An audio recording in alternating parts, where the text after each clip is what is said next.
നമസ്കാരം. എല്ലാവർക്കും ഞങ്ങളെ പുതിയൊരു വീഡിയോയിലേക്ക് സ്വാഗതം. വീഡിയോയുടെ സെക്കൻഡ് പാർട്ട് ഇടാൻ കുറച്ച് താമസിച്ചു പോയി.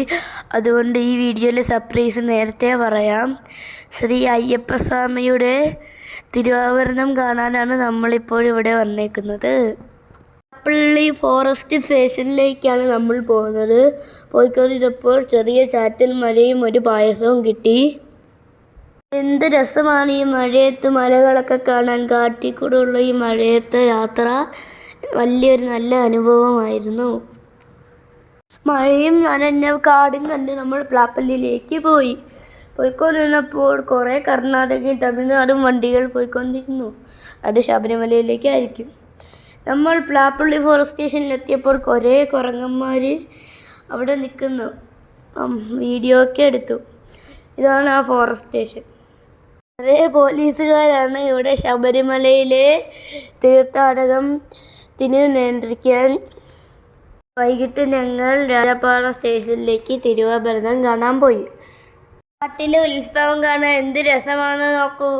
ഇപ്പോഴാണ് ഈ കൊടുങ്കാട്ടിൽ കൂടെ അയ്യപ്പന്മാർ നടന്നു പോണ കണ്ടത്. വെളിച്ചമില്ലാത്ത സ്ഥലത്ത് വണ്ടി ഓടിക്കുമ്പോൾ തന്നെ ഒരു പേടിയാണ്. അപ്പോഴാണ് ഇവരത് ശരീരം വിളിച്ച് പോണത്. അങ്ങനെ ഞങ്ങൾ രാജപാറ ഫോറസ്റ്റ് സ്റ്റേഷനിലെത്തി. ഉത്സവം പോലെ ലൈറ്റൊക്കെ കത്തി വെച്ചേക്കുവാണ്. പന്തള മഹാരാജാവ് എത്തി. ഇനി മൊത്തവും എന്തോന്ന് നോക്കാം. എല്ലാവരും ആകാംക്ഷയിൽ നിൽക്കുക തിരുവാഭരണം കാണാൻ. അപ്പോഴത്തേക്ക് ഈ ബലൂൺ കൊണ്ടുവന്ന ആൾക്കാരൊക്കെ വന്നു. ആദ്യം താലപ്പൊലി വന്നു, പിന്നെ തെയ്യം വന്നു, പിന്നെ 3 പെട്ടിയിലാക്കി തിരുവാഭരണവും വന്നു. നല്ല ജനക്കൂട്ടമായിരുന്നു. പിന്നെ പോലീസുകാർ കുറേ ഉണ്ടായിരുന്നു. നിങ്ങൾക്ക് കാണാൻ തിരുവാഭരണം കൊണ്ടുപോകുന്നത് കുറേ പേരും ഉണ്ട്. അതിൽ 3 പേരാണ് തിരുവാഭരണം കൊണ്ടുപോകുന്നത്. സ്റ്റേഷനിൽ പ്രത്യേകം നിർമ്മിച്ച കെട്ടിടത്തിൽ തിരുവാഭരണം നമുക്ക് കാണാൻ പറ്റും. ഇതാണ് ഗരുഡനും വന്നു. ഇത് മകരവിളക്കിന് തലേ ദിവസമാണ്.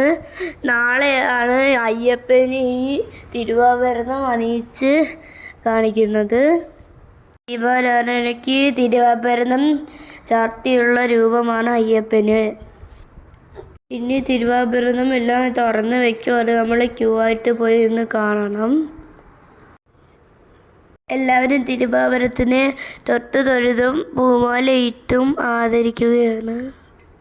ഞാനും അപ്പായും അമ്മയും ചേട്ടനും കൂടിയുള്ളൊരു നല്ല ട്രിപ്പായിരുന്നു. മാത്രമല്ല ഞാനും അമ്മയും ചേട്ടനും ആദ്യമായിട്ടാണ് തിരുവാഭരണം തുറന്നു വെച്ച് കാണുന്നത്. ക്യൂവിൽ ഒന്നും നിന്ന് വീഡിയോ എടുക്കാൻ സമ്മതിക്കൂല. മാത്രമല്ല തിരുവാഭരണം കാണാൻ നേരത്തും വീഡിയോ എടുക്കാൻ സമ്മതിക്കൂല. ഇതൊരു നല്ല ട്രിപ്പായിരുന്നു. മാത്രമല്ല ഇതൊരു നല്ല ബ്ലോഗുമായിരുന്നു. ഈ യാത്ര ഞങ്ങൾ നന്നായി ആസ്വദിച്ചു. ഞങ്ങളുടെ അടുത്ത യാത്രയും വിശേഷങ്ങളും അറിയാൻ നമ്മുടെ വീഡിയോ സബ്സ്ക്രൈബ് ചെയ്യുക. പൂക്കാവടിയൊക്കെ കാണാൻ നല്ല രസമായിരുന്നു. ശരിക്കും ഒരു അമ്പലത്തിലെ ഉത്സവം കണക്കായിരുന്നു നമ്മൾ ഇവിടെ കണ്ട കാഴ്ചകൾ.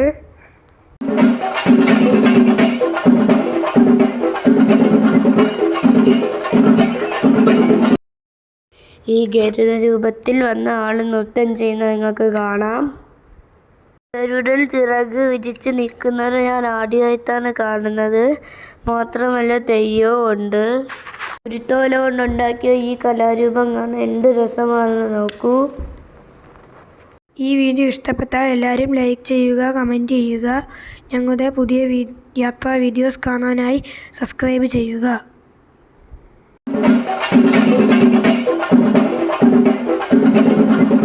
ളുടെ മുന്നിൽ വന്ന് പോസൊക്കെ എടുത്ത് ഫോട്ടോ എടുക്കും. നല്ല രസമുണ്ടായിരുന്നു കാണാൻ. കുറേ നേരം ഉണ്ടായിരുന്നു. മാത്രമല്ല എനിക്ക് ഏറ്റവും ഇഷ്ടപ്പെട്ടത് ഗരുഡനെയാണ്. ചേച്ചിമാരുടെ കൈകൊട്ടിക്കളികളുണ്ടായിരുന്നു. അതും സൂപ്പറായിരുന്നു കാണാൻ. കുറേ നേരം നമ്മളവിടെ നിന്നു. അതിനുശേഷം അന്നദാനം ഉണ്ടായിരുന്നു. അതും ഞങ്ങൾ കഴിച്ചു. തിരിച്ച് ഞങ്ങൾ പ്ലാപ്പള്ളിയിലേക്ക് പോവുകയാണ്. വണ്ടി കുറച്ച് ദൂരെയാണ് ഇട്ടേക്കുന്നത്. ഇതടുത്ത ദിവസം വെളുപ്പം കാലത്ത് പ്ലാപ്പള്ളിയിലേക്ക് തിരുവാഭരണം കൊണ്ടുവരികയാണ്.